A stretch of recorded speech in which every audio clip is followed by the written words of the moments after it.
Hello, I'm back once again.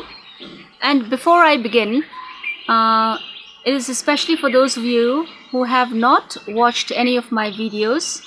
I am Marina and I am making these lessons, online lessons, for those of you who will be appearing for the ISC 2021.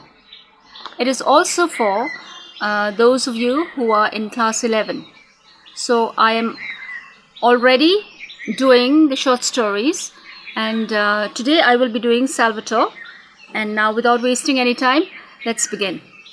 Salvatore by William Somerset Maugham. I wonder if I can do it. This is said by the author. I knew Salvatore first when he was a boy of 15 with a pleasant face, a laughing mouth, and carefree eyes. He used to spend the morning lying about the beach with next to nothing on, and his brown body was as thin as a rail. So basically, Salvatore was the son of a fisherman, and therefore he used to be in and out of the sea all the time. And he was very skinny because he was just a boy of 15. He was full of grace. He was in and out of the sea all the time, swimming with a clumsy, effortless stroke common to the fisher boys. Scrambling up the jagged rocks on his hard feet. Now, scrambling means when you climb quickly using your hands, and jagged means having sharp edges. For except on Sundays, he never wore shoes. He would throw himself into the deep water with a cry of delight. His father was a fisherman who owned his own little vineyard, and Salvatore acted as nursemaid to his two younger brothers.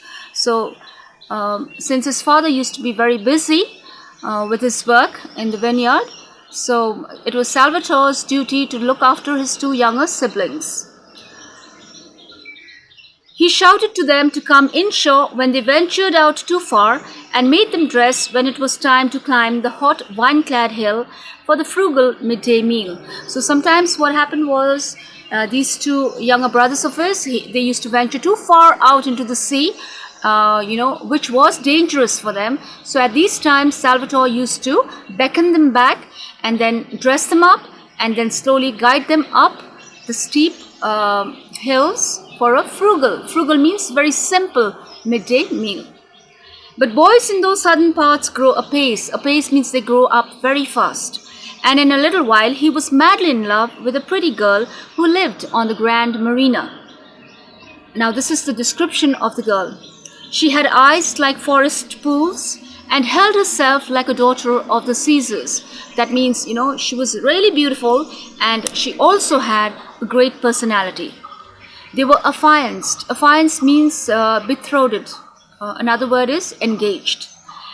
But they could not marry till Salvatore had done his military service. And when he left the island, which he had never left in his life before, to become a sailor in the navy of King Victor Emmanuel, he wept like a child. Now, it was compulsory for boys of his age to serve in the military. Therefore, Salvatore could not get married to the girl whom he loved so much right away. Instead, he had to join King Victor Emmanuel's navy as a sailor. It was hard for one who had never been less free than the birds to be at the beck and call of others. It was harder still to live in a battleship with strangers instead of in a little white cottage among the vines. And when he was ashore, to walk in noisy, friendless cities with streets so crowded that he was frightened to cross them, when he had been used to the silent paths and the mountains and the sea. Now, we must remember here that Salvatore had grown up in the midst of nature. Therefore, when he was on the battleship, among strangers, among people whom he had never met, and sometimes when the battleship, used to dock at a particular harbor, the sailors used to go, to the city, and to cross the streets, it was very, very difficult for Salvatore. I suppose it had never struck him that Ischia, which he looked at every evening to see what the weather would be like the next day, or Vesuvius, pearly in the dawn, had anything to do with him at all. But when he ceased means when he stopped to have them before his eyes, he realized in some dim fashion that they were as much part of him as his hands and feet. So when Salvatore was, he was on his island earlier, that is Ischia, which is on the southern part of Italy, he never realized the importance of the island. He did not realize the importance of Vesuvius, the volcanic mountain, which is also in Italy. He did not realize, or appreciate their beauty. But now that he was away from home, he now came to know that they were as much part of him as his limbs. He was dreadfully homesick, but it was hardest of all to be parted from the girl he loved with all his passionate young heart.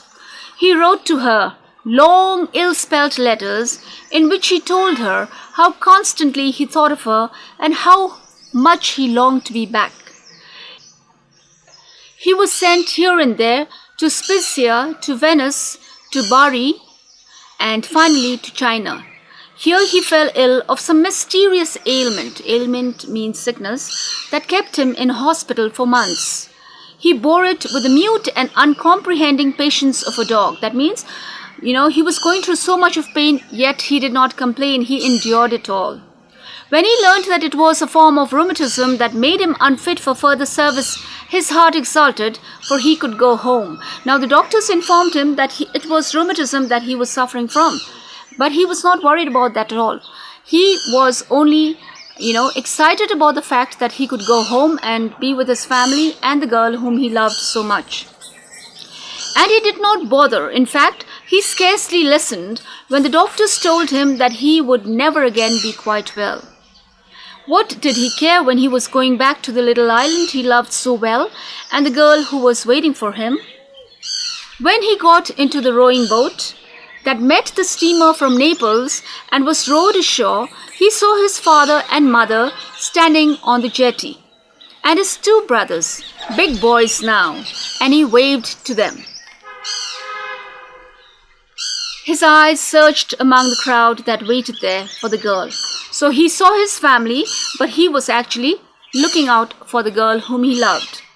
He could not see her. There was a great deal of kissing when he jumped up the steps, and they all, emotional creatures, cried a little when they exchanged their greetings. Now they were very, very simple people, so when they met each other, they wept.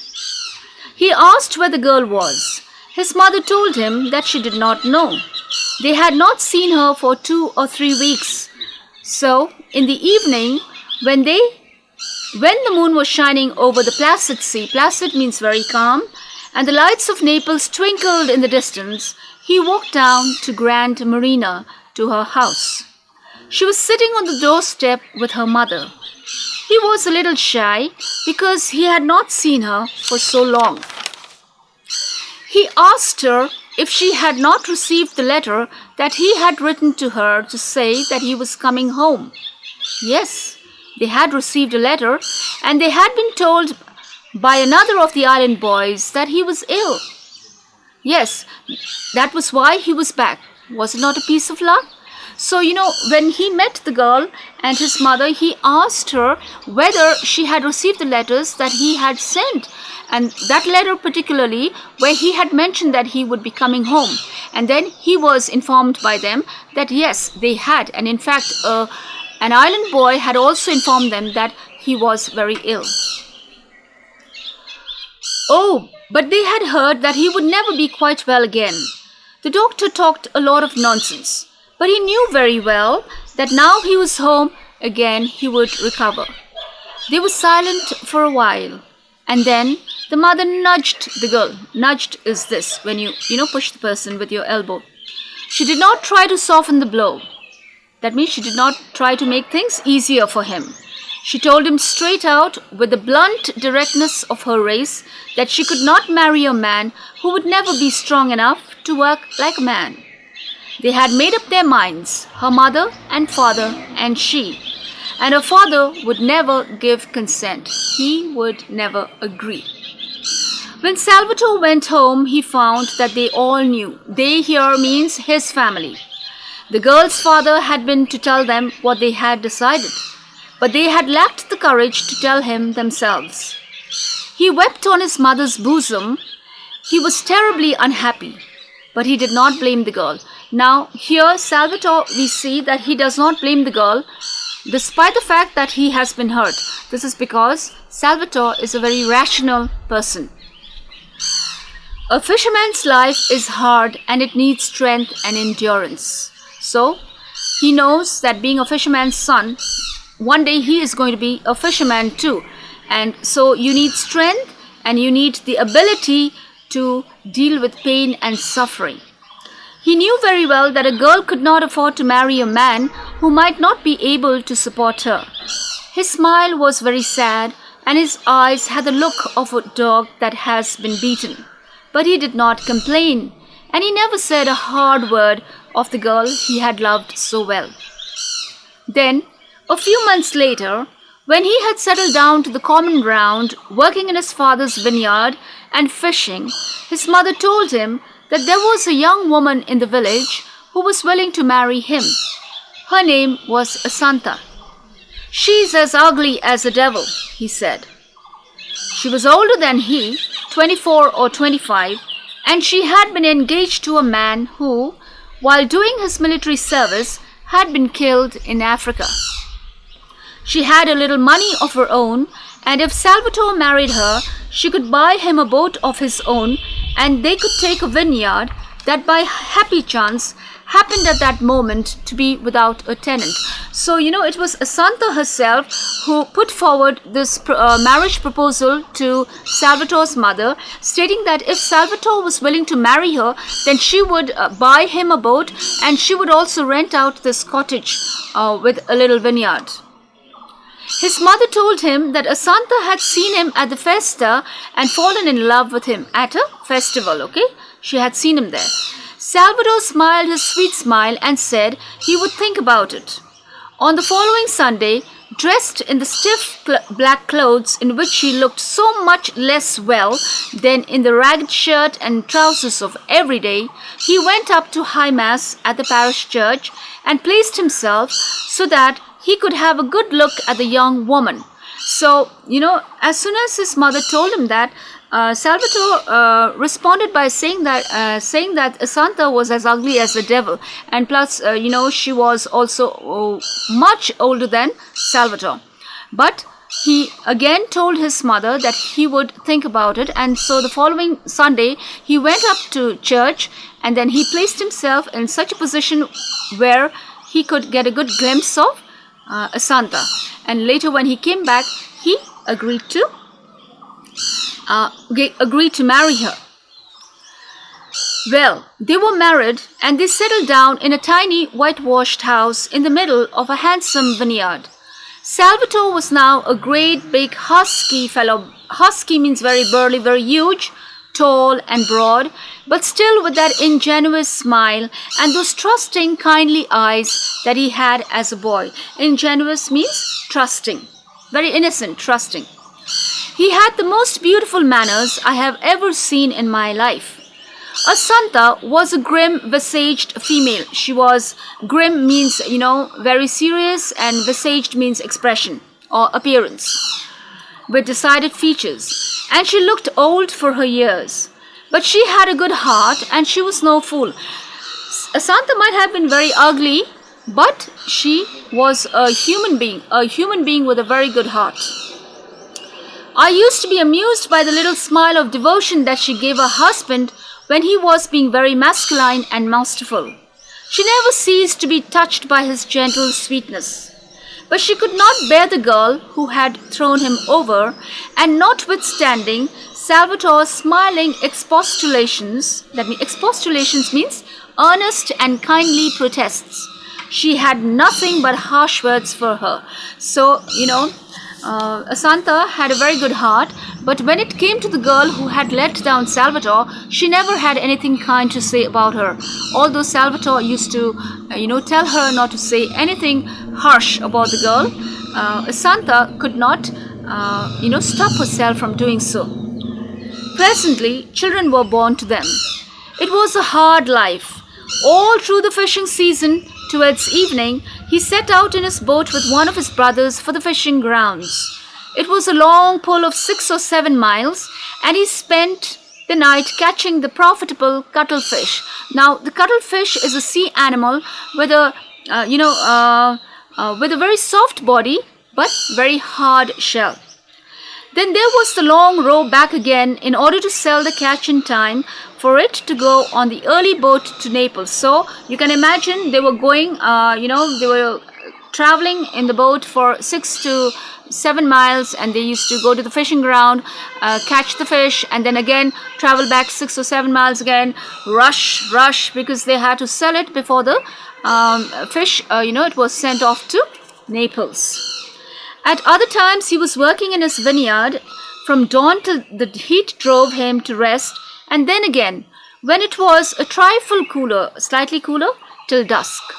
Often, his rheumatism prevented him from doing anything at all, and then he would lie about the beach smoking cigarettes with a pleasant word for everyone, notwithstanding the pain that racked his limbs. Racked means tortured. So there were times when his rheumatic pains used to attack his body, and then these times he could not work in the vineyards nor go for fishing, so he used to lie about the beach and while away his time smoking a cigarette because of the pain which he could not bear.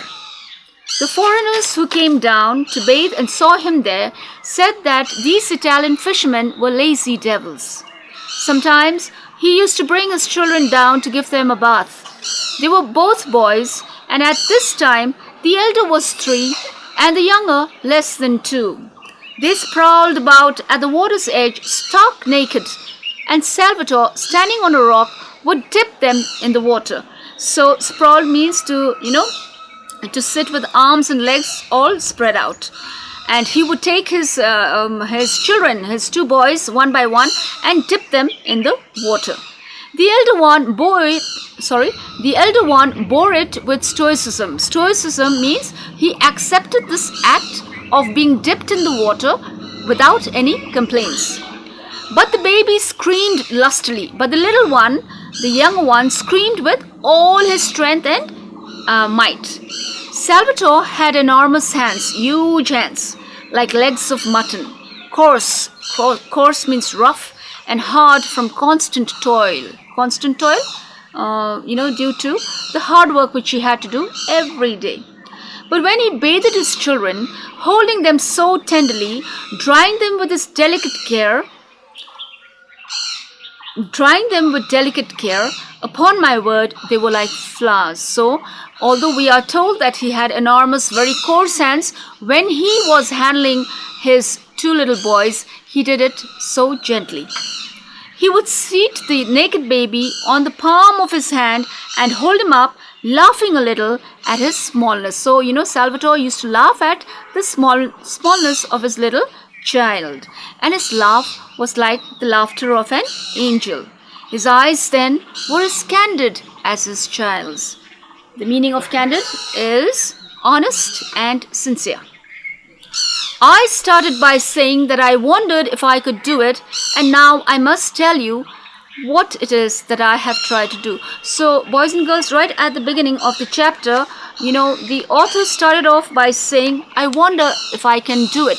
So here he is about to tell us what exactly it is that he actually wants to tell us. I wanted to see whether I could hold your attention for a few pages while I drew for you the portrait of a man, just an ordinary fisherman, who possessed nothing in the world except a quality which is the rarest, the most precious, and the loveliest that anyone can have. Heaven only knows why he should so strangely and unexpectedly have possessed it. Heaven only knows means only God knows why he should have possessed it, why Salvatore should have possessed this very rare quality. All I know is that it shone in him with a radiance, brightness, that, if it had not been unconscious and so humble, would have been to the common run of men hardly bearable. Now this is quite an important point. Now it is said here that Salvatore was not conscious about this quality, this rare quality that he had in him. Had he been conscious about it, then it would have been unbearable for those around him. And in case you have not guessed what the quality was, I will tell you: goodness, just goodness. So, we have come to the end of the chapter. We come to know that what the author wanted to tell us at the beginning of the story, at the beginning of the chapter, was that Salvatore was a man who had this very rare quality, which you very seldom find in people, and that quality was goodness. Alright, boys and girls, I have dealt with the chapter in detail, giving you the various meanings, but still we have some more work to do on this chapter, which I will do in my next video. So until then, bye bye.